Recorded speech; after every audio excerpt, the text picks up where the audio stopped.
अगला सवाल इस्लामाबाद से फारूक साहब पूछते हैं, मैं एक प्राइवेट कंपनी में जॉब करता हूँ जहाँ मुझे कंपनी के काम से अक्सर बाहर जाना पड़ता है। कंपनी मुझे सफर का अलाउंस टीए डीए देती है जो कि एक फिक्स रकम होती है।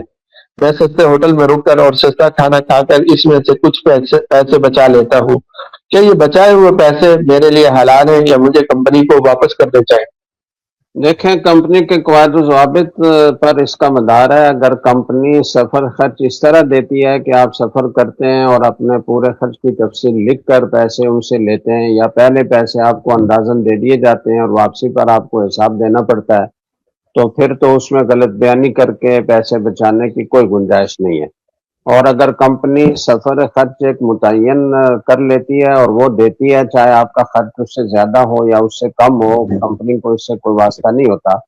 तो ऐसी सूरत में फिर इसको देखा जाएगा कि आपके सस्ते होटल में रहने से या सस्ते खाने खाने से कंपनी के काम में कोई खलल तो नहीं वाक़ होता, या कंपनी की साख मजरू तो नहीं होती।